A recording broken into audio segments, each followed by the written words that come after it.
Hey, I'd like to welcome you to another episode of Mission Matters. My name is Adam Torres, and if you'd like to apply to be a guest on the show, just head on over to missionmatters.com and click on Be Our Guest to apply.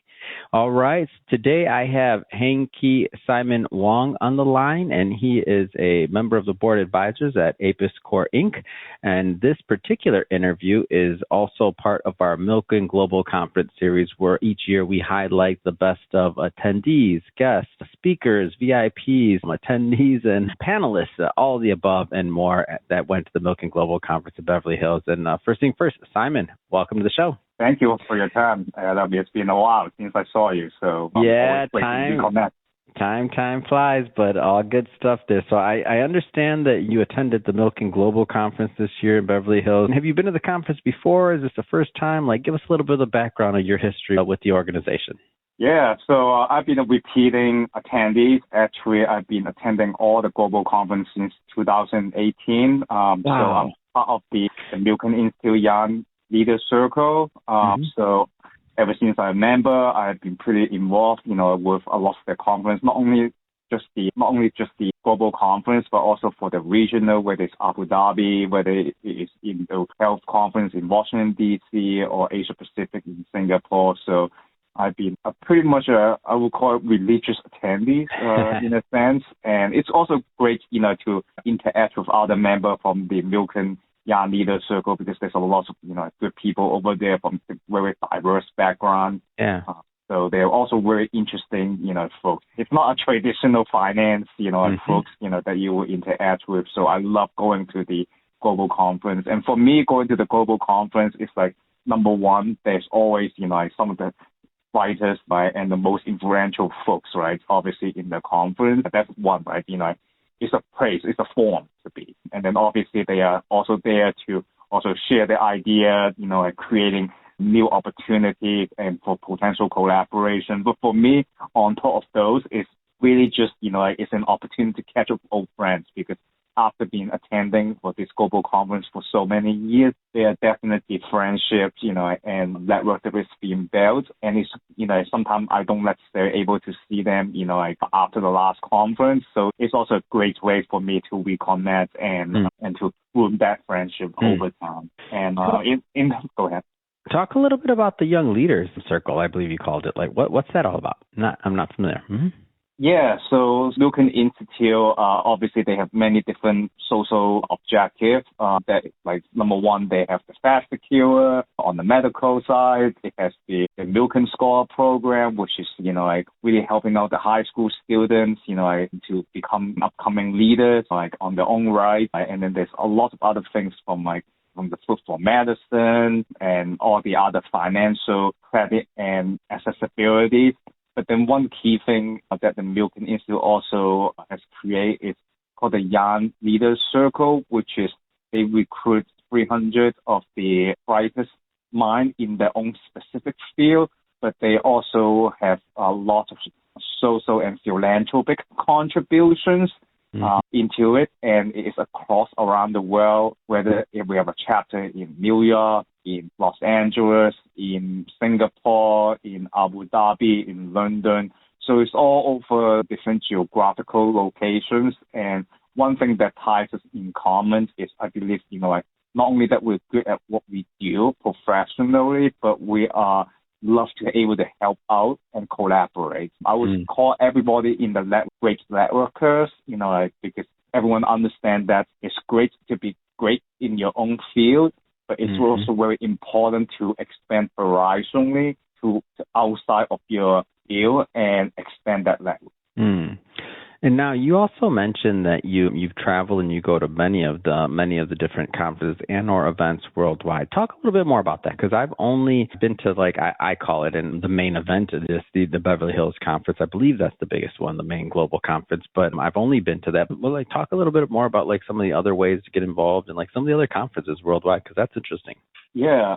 So the global conference definitely is the flagship program or the event, of the Milken Institute. But the regional are also just as interesting because it has much more of the regional focus.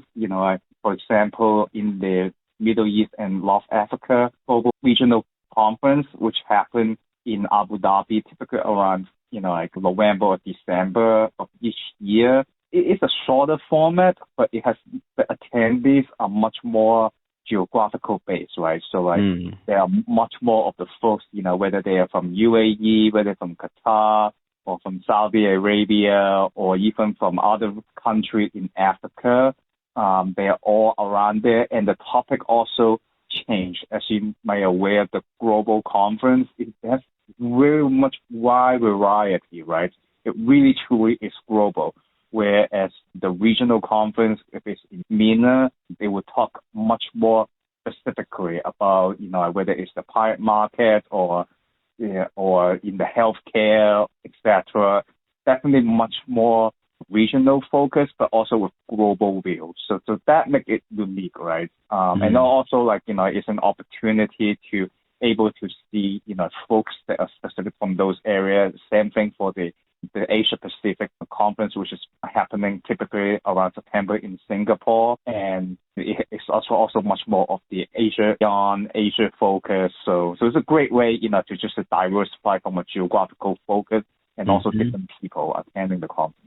Yeah, that's great, and thanks for that overview, because you're definitely very active, and you've seen a lot more than I have. I've seen the main event, but now I see that there's more and more ways to get involved. So Simon, that being said, I mean, we're halfway through the year, heading into the final half of the year. What kind of things are on your agenda? Like, what kind of things are you working on? Yeah, so I recently coming out from a 1-year sabbatical. So I left my last place with GXO. That was last July, and I really want to do a lot of, personal accomplishment and goals that I really wanted to do for such a long time, because I've been pretty much, I really dedicated to what I was doing, which is, corporate transformation and turnaround for the good last 15 years, whether it's for publicly traded company or privately owned back assets, or it could be anything from middle market, to large cap. And outside of my work, I'm also an explorer. So I've been doing a lot of mountaineering. And one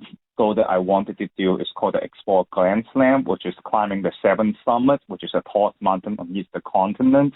Wow. And then also skiing to North Pole and South Pole by human power.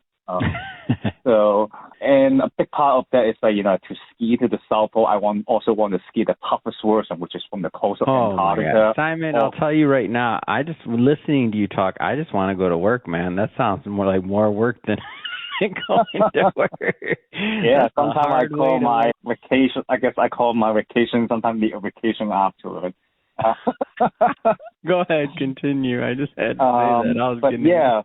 But it's very hard to balance that when I was dedicating my professional role, right? So I used this 1 year to really doing the things that typically last more than 2 weeks, at the time. So, for example, I starting out with skiing across Greenland from east to west, which is a 600-kilometer human power cross-country ski from Passilac all the way to Kangaroo Sack. It took us around 32 days, and we're starting out literally dragging almost like 210, for me, at least for my two sleds, 210 pounds in total, including all our gear and food and fuel. Wow. And there was a lot of, it's a big adventure, right?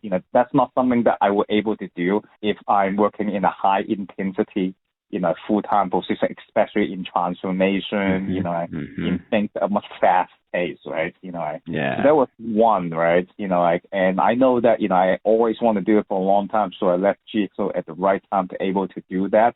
And then I figured it's like, life is short, let's making sure that, this sabbatical, will be long enough for me to do enough things. So I decided to, sequence it out. So the ski across Green was the Q3 of last year. And Q4 of last year, I was more focusing on the mindset and also energy management. So I went to Rishikesh, India, which is the OG of yoga. And then I spent 1 month over there to do a yoga training. As part of that, I was able to get my 200 hours certificate. But the most important part is is the spiritual side. Within Rishikesh, because it's one of the cities, in India. Not only that, the Ganges River is by the city, which is the holy river, from a Hinduism perspective. but also the entire time, literally almost the entire time is vegan. So it was just a great way, to have not only from a spiritual standpoint, but also like putting myself into the practice to really immerse myself, on being a yogi. And then Q1 of this year, I switched my focus to my next big adventure, which is the ski across Northwest Passage. Northwest Passage, I'm not so sure if you're familiar with the geography.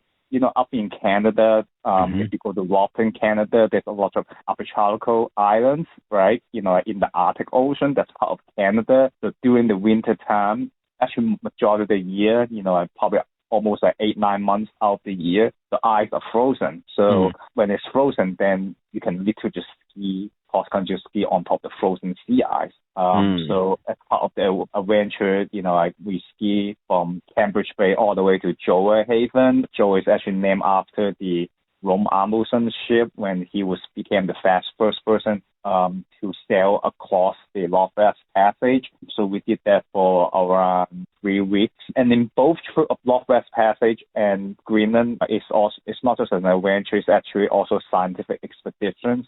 So that's part of the collaborate with the University of California, San Diego, the Scripps Oceanography Institute, which they research a ton of different things, whether it is ocean conservation, to pollution, and one of the lab, and by researcher Dimitri Dehan. He has a very specific technology which uses light, I think, to able to sense what kind of microparticle, are they microplastic, are they microfiber, etc. So as you might aware, the area that I go to are rarely, it's not a typical travel destination, not even for the local, right?